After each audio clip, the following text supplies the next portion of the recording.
मैं आपसे जानना चाहता हूं आचार्य जी, मुझे पता है आपका वक्त बहुत कीमती है, मैं ये जानना चाहता हूं कि क्या हाल ही के दिनों में जो जो परिवेश या बहस समाज के अंदर जो चल रही है, मैं पॉलिटिकल बात नहीं पूछना चाहता और मैं राजनीति से इसको जोड़ना भी नहीं चाहता, क्या सनातन के खिलाफ एक नया विमर्श या जिसे हम इंग्लिश में कहते हैं नैरेटिव खड़ा करने की कोशिश की जा रही है? आपको ऐसा लगता है?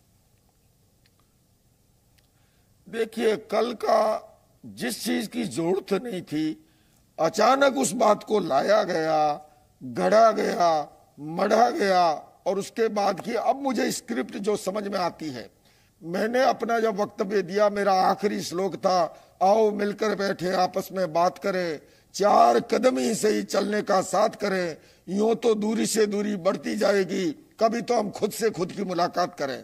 मैं हमारे मोहम्मद मदनी साहब के पास गया, हाथ पकड़ करके वो मेरे साथ आए और हमारे साथ बैठे।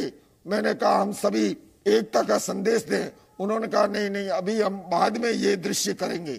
यानी कि ये सोची समझी रणनीति के तहत कि पहले असरद मदनी जी बोले, वो इस तरह की बातें प्रस्तुत करे, राम को नकारे, शिव को नकारे और वो इस्लाम को जो है यहीं से सब उत्पन्न हुआ, इस बात को प्रस्तावित करे और फिर सारे लोग हाथ खड़े करके उसका समर्थन कर दे, देश भर में ये मैसेज चला जाए। ऐसा होता वो गलत मैसेज होता, नफरत को बढ़ाता।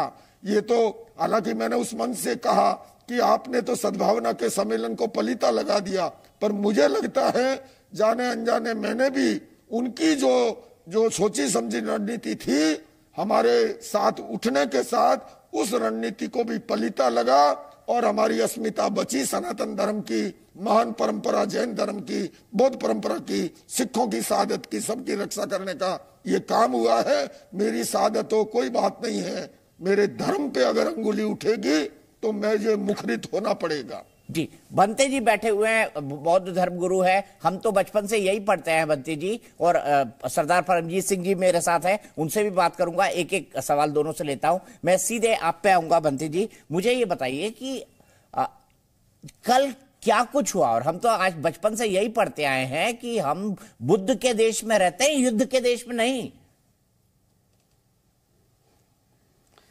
देखिए, ऐसा है, कल जो प्रोग्राम है, जब तक सीनियर मदनी जी ने अपना व्याख्यान शुरू नहीं किया, बड़ा शांति और सौहार्द पूर्वक था। सभी लोगों ने, जितने भी वक्ता थे, चाहे वो सनातन परंपरा के थे, हमारे सिख परंपरा के थे, जैन परंपरा के मुनि जी थे, सभी लोगों ने शिक्षा की बात की, क्वालिटी की बात की और देश को कैसे मजबूत बनाया जाए।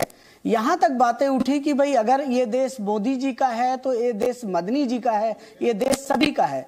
लेकिन जब सीनियर मदनी जी ने सभी धर्मों के ऊपर अपने इस्लामिक इतिहास को रखने की कोशिश करी और जो वहां पे धर्मगुरु बैठे थे उनसे हाँ करवाने की कोशिश करी, तो एक सनातन संस्कृति के ऊपर बहुत बड़ा प्रभाव था।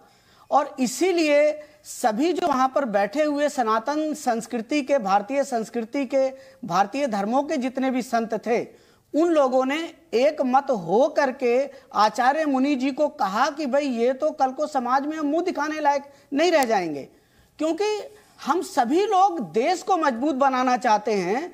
26 जनवरी या 26 नवंबर 1949 को या 50 को जब संविधान लागू हो गया तो हम सभी भारतीय हैं। आज हमें भारत की अखंडता के बारे में सोचना होगा। जब हम मंच से उतरने लगे तो पहली बात, जो बाहर निकलने का दरवाजा था उस पे कुछ लोगों ने आकर के उस गेट से बाहर नहीं निकलने दिया।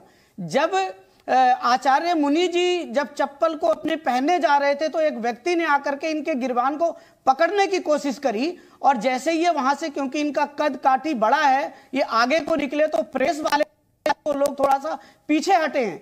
इसके बाद वो लोग दोबारा आक्रमण करने के लिए आए और मैं पुलिस वालों को बुला करके लाया, बुला कर कहा भाई आप लोग क्यों खड़े हैं, आप इन्हें प्रोटेक्शन दीजिए। इसके बाद हम लोग पीछे के रास्ते से पर्दा उठा करके निकले हैं, लेकिन मंच से किसी व्यक्ति ने कोशिश नहीं करी कि भाई हम आगे आकर के इनको हम सुरक्षा प्रदान करें। जिस तरह से हमने इज्जत से बुलाया उसी तरह से हम इज्जत से इनको विदा करें, ऐसी कोई कोशिश नहीं करी गई।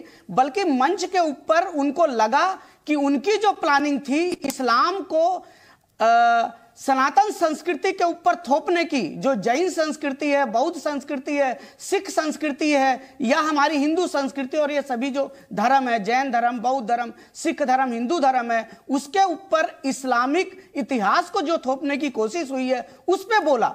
जब अरशद मदनी जी को, जो सीनियर मदनी जी हैं, उनको अपनी बात को कहने का अधिकार है, तो हमको भी अपनी बात कहने का अधिकार है। मंच यदि वो आपका है तो मंच हमारा भी। यदि आपने हमें बुलाया और वहां पर जो लोग खड़े थे, जो लोग बैठे थे, वो सबसे पहले भारतीय थे, बाद में वो इस्लाम को मानने वाले होंगे, और सभी एक मत के नहीं थे। तो ये जो अटैक होना है देश के अंदर, जैन मुनि के ऊपर अटैक होना, ये बहुत बड़ी बात है। लेकिन मंच से किसी ने आकर के बचाने की कोशिश नहीं करी। इस बात को हमने कल ज्यादा नहीं उठाया, क्योंकि ये बात जो है एक बड़ी समाज के अंदर असहिष्णुता पैदा करती। तो जो शुरुआत की गई है वो मदनी साहब ने करी, हमारी कहीं कोई गलती नहीं है। हम क्यों मदनी जी के हाँ में हाँ मिलाते? हम जी सिंह साहब से पूछता हूं, सिंह साहब क्या हुआ मंच से उतरने के बाद? भंते जी ने विस्तार से बताया, तो उसके बाद मैं गेस्ट के पास जाऊंगा। आप बताइए, आपने क्या देखा, क्या महसूस किया, क्योंकि आप दोनों ही थे जिन्होंने आचार्य जी को बचाया वहां पर। दीपक जी, जब मेरे भाई लोकेश जी नीचे उतरे तो एक 6 साढ़े 6 फुट हाइट का जनाब थे, वो आए और उसने मतलब गंदी गाली दे के ये बोला हमें कि आप धर्म का ठेका उठा कर बैठे हुए हो, और उछल के आया। पर वो किस्मत से लोकेश जी जरा आगे निकल गए और उनके ऊपर उसका हाथ नहीं पड़ा, और मैं उनको अपनी जप्फी में लेके, हालांकि मैं हाइट में छोटा हूँ, मैं जप्फी में लेकर वो निकला आगे। तो आगे प्रेस वाले आ गए, प्रेस वालों ने अपने सवाल पूछने चाहे, और इतनी देर में बहुत विष्णु जी ने अपना ले आए थे पुलिस वालों को। तो एक सब इंस्पेक्टर था, 3-4 पुलिस वाले, उन्होंने घेरा डाल लिया। तो प्रेस वालों ने अपने इंटरव्यू लिया, जो भी लेना था उनका वो काम है प्रेस का, वो लिया उन्होंने। तो लोकेश जी ने अपना इंटरव्यू दिया। हमें थोड़ा दुख की बात है कि हम एक सद्भावना सम्मेलन में गए थे और उसमें जो बोला गया उसको हमने खिलाफत कर दी। ठीक है, हमें नहीं अच्छा लगा, हमने खिलाफत कर दी। अब उन्होंने एक चीज बोली कि इस्लाम कभी भी धर्म परिवर्तन की इजाजत नहीं देता। अब मैं कौन सा करूं, इस्लाम देता है? जब इस्लाम में जो जिन्होंने राजे रहे हैं, चाहे वो औरंगजेब था, चाहे वो जहांगीर था, क्या जहांगीर ने जुल्म नहीं किए? हिंदुओं का धर्म परिवर्तन नहीं किया? 1.25 मण जनेऊ उतार के वो रोटी खाता था। और जब कश्मीरी पंडित गुरु तेग बहादुर साहब के पास गए तो उन्होंने फरियाद की, तो बालक गोविंद राय ने, जो गुरु गोविंद सिंह जी बने, उन्होंने कहा, पिताजी आपसे बड़ा बलिदानी कौन होगा? तो गुरु तेग बहादुर ने इस देश की रक्षा के लिए अपना बलिदान दिया। मैं ये नहीं कहता, मैं इस्लाम में जाता हूँ, वहां पे अच्छी बातें भी होती है, तो कुछ लोग गलत भी होते हैं। जैसे मदनी जी ने कल ये मतलब एक माहौल को खराब कर दिया। मैं सिख धर्म तो यही बोलता है, मानस की जात सब एक के पहचान हो। गुरु नानक देव जी के 2 शिष्य थे, एक बाला था, एक मर्दाना था। उन्होंने तो भ्रमण किया 30-40 हजार किलोमीटर का, तो दोनों ही साथ में थे। गुरु गोविंद सिंह जी को नबी खां, गनी खां लेके गए। तो ये नहीं, अगर इस्लाम में गंदे लोग हैं तो अच्छे लोग भी हैं। ठीक बात है। तो मैं यही कहना चाहता हूँ, हमें इस चीज का रोज था। उन्होंने जो ये बोला उसके ऊपर बाणी गलत थी उनके मन में क्या था ये उनको बताया। और आपने तो बताया गुरु तेग बहादुर ने कैसे कश्मीरी पंडितों को बताया था, और साहबजादों के बलिदान को भी सिंह साहब भूला नहीं जा सकता। वही कह रहा हूं ना, साहबजादों का बलिदान हुआ, वो भी जो सरहंद में हुआ। 2 साहबजादों को नींव में चढ़ा दिया, 2 जंग में शहीद हो गए। क्या ये छोटी बात है इस मुल्क के लिए? वो भी कौन कर रहे थे? शासक थे ना, वो इस्लाम के शासक थे। तो सर मैं यही कहना चाहता हूं कि धर्म अच्छा होता है, धर्म में कुछ लोग गलत आ जाते हैं जो धर्म को खराब करते हैं। हमारे देश की जो सभ्यता है उसको एक कलंक लगाने के लिए ये काम किया गया है। बाकी उनका इतना बढ़िया प्रोग्राम चल रहा था, 34वां सम्मेलन था। हमें खुशी है, हर एक का सम्मेलन हो जाइए, हर एक को राइट है, डेमोक्रेटिक राइट है, हमें फंडामेंटल राइट है हमारा।